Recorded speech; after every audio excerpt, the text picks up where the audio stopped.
नमः शिवाय. शिव महापुराण कथा क्रमांक 8. संध्या व कामदेवाचे प्राकट्य. महादेवांपासून विष्णू, ब्रह्मदेव आणि रुद्राची उत्पत्ती झाली. त्यानंतर ब्रह्मदेवांनी जीवसृष्टी, मनुष्यसृष्टी, ऋषीमुनी यांना उत्पन्न केले. ब्रह्मदेवांच्या मनापासून एक अत्यंत मनोहर रूप असलेली कन्या उत्पन्न झाली. तिचे नाव संध्या. ती दिवसा क्षीण वाटायची, पण सायंकाळी तिचे रूप आणि सौंदर्य विशेष खुलून यायचे. ती मूर्तिमंत सायं संध्याच होती. ती निरंतर मंत्रजप करायची. तिच्या सौंदर्याने मुनिजनांची मनेही मोहित होऊ लागली. अशाच तऱ्हेने ब्रह्मदेवापासून एक मनोहर पुरुषही प्रकट झाला. तो अतिशय अद्भुत होता. त्याची अंगकांती सुवर्णासमान होती. विशाल वक्षस्थळ, सुंदर मुख, शुभ्र दंतपंक्ती, उत्तम नासिका, भ्रमरा समान काळे केस, रेखीव बांधा आणि कृश कटिभाग यामुळे तो फारच आकर्षक दिसत होता. त्याचे डोळे कमळासारखे होते. चाल मदमस्त हत्तीसारखी होती. त्याच्या श्वासोश्वासातून सुगंधाची उधळण होत असे. त्याच्या अंगावरील केशराच्या उतीचा सुवास सर्वांना प्रसन्न करत होता. तो आपल्या नेत्र कटाक्षाने जगाचे अवलोकन करू लागला. त्याला पाहून ब्रह्मदेवाचे सर्व मानसपुत्र आश्चर्यमुग्ध झाले. त्याने ब्रह्मदेवांना पाहून नमस्कार केला आणि म्हणाला, ब्रह्मन, तुम्ही मला उत्पन्न केलेत म्हणून तुम्ही खरोखर शक्तिशाली आहात. आता कृपा करून माझ्या योग्यतेचे कार्य सांगा. मला अभिमान वाटेल असे स्थान व अनुरूप पत्नी द्या. त्याचे बोलणे ऐकून ब्रह्मदेव चकित झाले व म्हणाले, हे भद्रपुरुषा, तू आपल्या रूपाने व 5 पुष्पबाणांनी स्त्री पुरुषांना मोहित करून सृष्टीचे सनातन कार्य चालव. तुझ्या समोर त्रैलोक्यातील कोणीही उभा राहू शकणार नाही. मी विष्णू आणि शंकर असे सर्व तुला वश हो. मग इतरांची काय कथा? तू गुप्त रूपाने प्राण्यांच्या शरीरात प्रवेश करून त्यांच्यासाठी सुखाचा उद्देश हो. तुझ्या पुष्पबाणांनी सर्वांची मने वेधली जातील. त्यांना निरंतर मदमस्त करत राहशील. हे तुझे कार्य सृष्टी प्रवर्तक असेल. आता माझे पुत्रच तुला नाव देतील. असे म्हणून ब्रह्मदेवांनी हेतू पुरस्कर पुत्रांकडे दृष्टिक्षेप टाकला आणि स्वस्तपणे कमलासनावर बसले.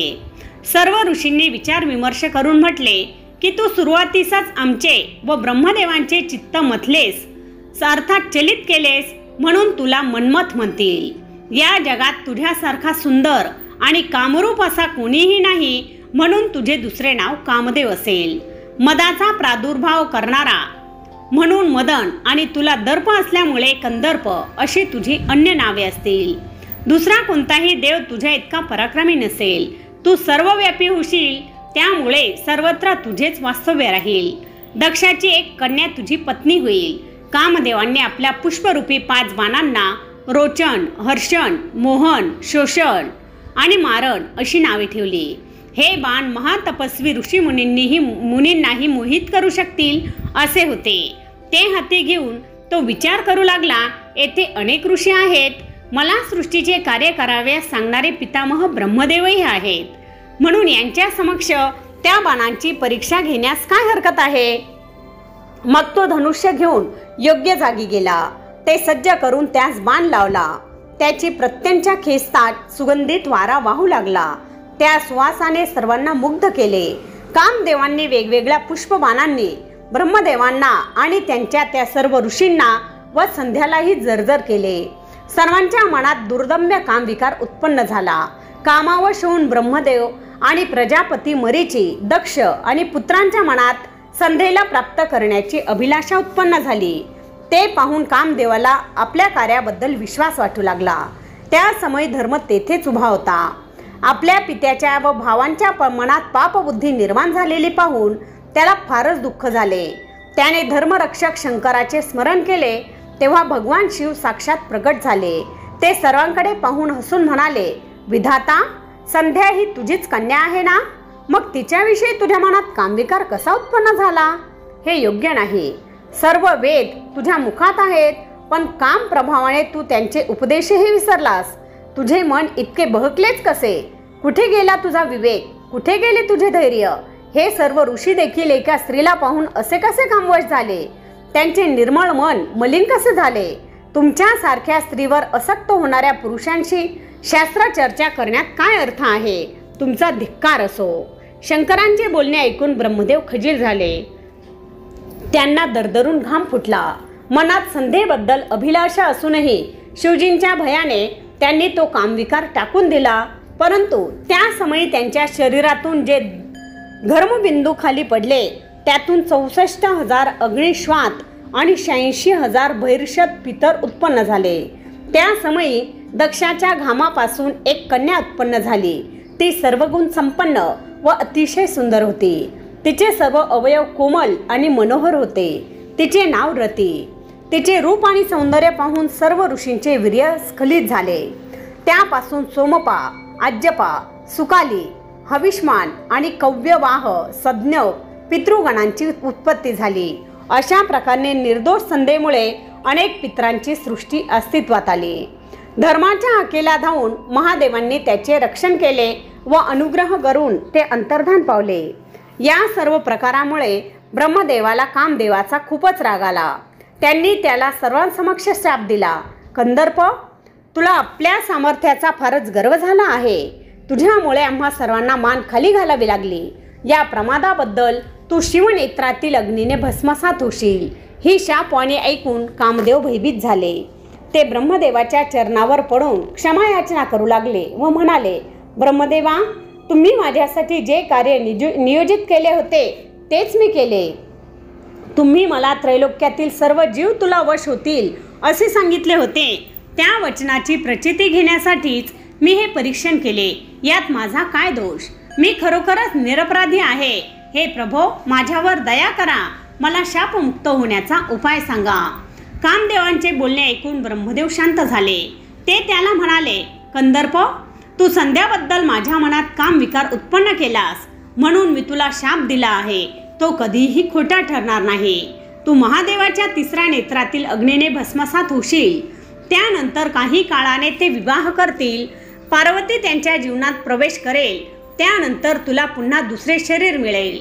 हे ऐकून कामदेवांचे व उपस्थित सर्वांचे समाधान झाले. त्यानंतर ब्रह्मदेव अंतर्धान पावले व सर्वजण आपापल्या स्थानी गेले. ब्रह्मदेव अंतर्धान पावल्यानंतर त्यांच्या वचनाचे स्मरण करून दक्ष कामदेवाला म्हणाला, मदना, माझी कन्या रती ही तुझ्यासारखीच परम सुंदर, सर्वगुण संपन्न आणि सुशील आहे. तुला अनुरूप अशीच आहे. तिचा स्वीकार कर. ती नेहमी तुझ्या समवेतच राहील व तुझ्या इच्छेनुसार वागेल. त्याच्या प्रस्तावास मदनाने तत्काळ होकार दिला. त्या दोघांचा विवाह थाटामाटात संपन्न झाला. दक्षाने विधीपूर्वक कन्यादान केले. दक्ष कन्या रती अतिशय मोहक होती. तिचे लावण्य मुनिजनांचे मन आकृष्ट करीत असे. तिच्याशी विवाह केल्याने मदन आनंदात होता. तिच्या प्रेमळ सहवासात त्याला आपल्या दुःखाचा व ब्रह्मदेवाने दिलेल्या शापाचा विसर पडला. संध्येचे चरित्र श्रवण केल्याने स्त्रिया साध्वी होऊ शकतात. संध्या ब्रह्मदेवांची मानसकन्या. मदनाच्या विवाहानंतर सर्व मंडळी निघून गेली. एकटी संध्या तेथे राहिली.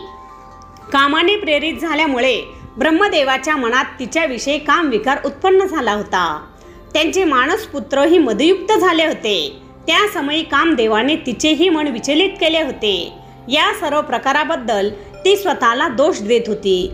ती विचार करू लागली, ज्या शरीराबद्दल माझ्या पित्याच्या व भावांच्या मनात कामोद्भव उत्पन्न झाला त्या शरीराचा काय उपयोग? मी स्वतः किती पापीने आहे. मला या पापाचे प्रायश्चित्त घेतले पाहिजे. मी युवा अवस्थेत जन्मले आणि कामप्रेरित झाले हे चुकीचे आहे. यापुढे भूतलावर उत्पन्न होणाऱ्या कोणत्याही देहधारी जीवाला जन्मल्याबरोबर कामभाव प्राप्त होऊ नये ही मर्यादा प्रस्थापित केली पाहिजे, नाहीतर अनर्थ होईल. मी कठोर तपश्चर्या करून ही मर्यादा घालून घेईल आणि मगच प्रायश्चित्त म्हणून वेद मार्गाला अनुसरून माझे शरीर अग्नीला अर्पण करेल, अशी संध्येने प्रतिज्ञा केली. त्यानंतर संध्या चंद्रभाग नामक श्रेष्ठ पर्वतावर गेली. तेथूनच चंद्रभागा नदी उगम पावते. संध्याचे मनोगत जाणून ब्रह्मदेव वशिष्ठांना म्हणाले, पुत्र, संध्या तपश्चर्येसाठी चंद्रभाग पर्वतावर गेली आहे, पण तप कसे करतात हे तिला माहीत नाही. म्हणून तुम्ही स्वतः दुसरे रूप घेऊन तिच्यापाशी जा. तिला विधीपूर्वक दीक्षा द्या आणि ज्या योगी तिला तिचे ध्येय साध्य होईल असे उपदेशपर मार्गदर्शन करा. ब्रह्मदेवांच्या आज्ञेवरून वसिष्ठ तेजस्वी ब्रह्मचर्याचे रूप घेऊन चंद्रभाग पर्वतावर गेले. तेथे बृहल्लोहित नामक तलावाकाठी त्यांना संध्या दिसली. त्यांनी तिच्याकडे चौकशी करून तिला तपश्चर्येचा विधी सांगितला. ते म्हणाले, जे सर्वांमध्ये श्रेष्ठ आणि उत्कृष्ट आहेत, जे सर्वांचे परम आराध्य दैवत आहे, अशा शंकरांची तपश्चर्या कर, त्यांचे भजन कर. तू ओम शंकराय नमः ओम या मंत्राचा निरंतर जप कर. मौन धारण कर, मौन राहून स्नान कर, मौन राहून शिवपूजन कर, शुभ उद्देशाने शिवजींचे चिंतन कर. मी तुझी मनोकामना अवश्य पूर्ण मनोकामना अवश्य पूर्ण करतील. अशा प्रकारे वशिष्ठांनी संध्याला तपश्चर्येचा सर्व विधी व्यवस्थित समजावून सांगितला व ते अंतर्धान पावले. त्यानंतर संध्याने तपस्वीला अनुरूप वेश धारण केलेला आणि चंद्रभाग पर्वतावरील त्या सुरम्य सरोवराकाठी वास्तव्य करून कठोर तपश्चर्या आरंभली. वशिष्ठांनी दिलेल्या शिवमंत्राचा जप करत शिव आराधनेत निमग्न झाली. अशी 4 युगे लोटली. तिचे तप पाहून भगवान शिव प्रसन्न झाले. त्यांच्या ज्या स्वरूपाचे संध्या चिंतन करत असे त्या स्वरूपातच त्यांनी दर्शन दिले. शांत प्रसन्नमुख शंकरांना पाहून तिला धन्य धन्य वाटले. ती मनोमन विचार करू लागली, या प्रभूंशी मी कसा संवाद साधू, यांची कशी स्तुती करू. चिंतामग्न होऊन तिने डोळे मिटले. तिची मनोवस्था जाणून भगवान शिवजी तिच्या हृदयात प्रवेश केला. तिला दिव्य ज्ञान, दिव्य वाणी व दिव्य दृष्टी दिली. त्यामुळे जाणण्यासही कठीण अशा जगदीश्वर शिवजींची स्तुती करणे तिला शक्य झाले. तिने बराच काळ शिवजींची स्तुती केली. म्हणाली, मी मूढ आणि अज्ञानी आहे. मला जमेल तशी सेवा व आराधना मी केली आहे. ती सर्व तुम्हालाच अर्पण करून वारंवार नमस्कार करते. तुम्ही माझ्यावर प्रसन्न व्हा, कृपा करा. संध्येचे स्तुतीपूर्ण वचने व तिने केलेल्या प्रशंसेने भक्तवत्सल महादेव अतिशय प्रसन्न झाले. त्यांचे अंतःकरण द्रवले. ते म्हणाले, हे भद्रे, तुझ्या तपश्चर्येने मी फारच प्रसन्न झालो आहे. तुझ्या स्तवनानेही मी संतुष्ट झालो आहे. तू धन्य आहेस. तुझे कल्याण असो. या समयी तुझ्या मनात जी इच्छा असेल तो वर माग, मी तो अवश्य पूर्ण करेन. महेश्वरांचे बोलणे ऐकून संध्याला अत्यंत आनंद झाला. ती नमस्कार करून म्हणाली, हे महाप्रभू, मी पूर्व पापांपासून शुद्ध झाले असले तरी माझे एवढेच मागणे आहे की ब्रह्मांडात कोणत्याही स्थानी जी प्राणीसृष्टी आहे ती उत्पन्न झालेला कोणताही प्राणी जन्मल्याबरोबर कामभावाने युक्त होऊ नये. माझे पती सुहृदय व मित्राप्रमाणे वागणारे असावेत. ते अधिक कामासक्त नसावेत. माझी सकाम दृष्टी पती व्यतिरिक्त अन्यत्र कोठेही न पडो. पतीशिवाय जो पुरुष मला काम भावनेने पाहिल तो नपुंसक हो. महान तपस्वी आणि परमपतिव्रता अशी माझी त्रैलोक्यात ख्याती हो. संध्येचे मागणे ऐकून भगवान शंकर खूपच प्रसन्न झाले. ते म्हणाले, हे शुभप्रज्ञे, तू अगदी निष्पाप आहेस, शुद्ध आहेस. मी तुला तुझ्या इच्छेनुसार वर देत आहे. यापुढे प्राण्यांच्या जीवनात शैशव, कौमार्य, यौवन आणि वार्धक्य या 4 अवस्था असतील. 3री अवस्था प्राप्त झाल्यावरच देहधारी जीव कामभावनेने युक्त होतील. काही जीव 2ऱ्या अवस्थेच्या अंतिम चरणात सकाम होतील. तुझ्या तपश्चर्येच्या प्रभावानेच मी ही मर्यादा निर्धारित केली आहे. तू परमसत्य होशील. त्रैलोक्यात तुझ्यासारखे अन्य कोणतीही स्त्री नसेल. तुझ्या पतीशिवाय अन्य कोणत्याही पुरुषाने तुझ्याकडे कामदृष्टीने पाहिले तर ते तत्काळ नपुंसक आणि दुर्बल होतील.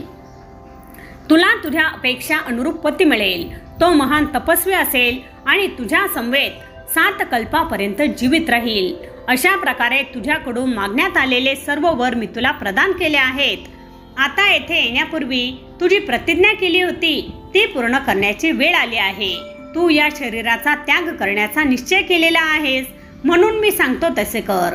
चंद्रभागा नदीच्या तीरावरील तपोभूमीत मेधातिथी ऋषींचा आश्रम आहे.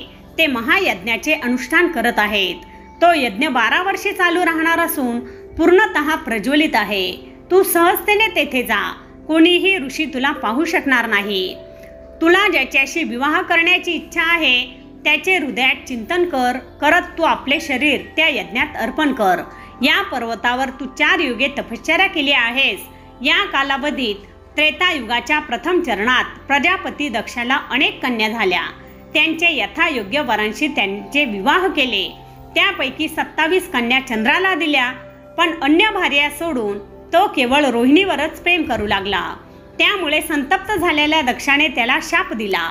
त्याने शापमुक्त व्हावे म्हणून ब्रह्मादिक सर्व देव तुझ्यापाशी आले होते, पण त्या समय तू माझ्या ध्यानात इतके रममाण होतीस की त्यांच्याकडे डोळे उघडून पाहिलेही नाहीस।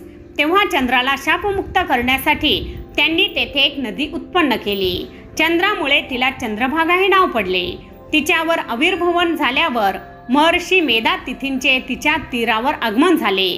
त्यांच्यासारखा दुसरा तपस्वी नाही। सध्या ते प्रदीर्घ चालणारा ज्योतिष्टोम यज्ञ करत आहेत। त्या यज्ञान्वित स्वदेहाचे दहन करून तू पवित्र होशील आणि तुझी प्रतिज्ञाही पूर्ण होईल।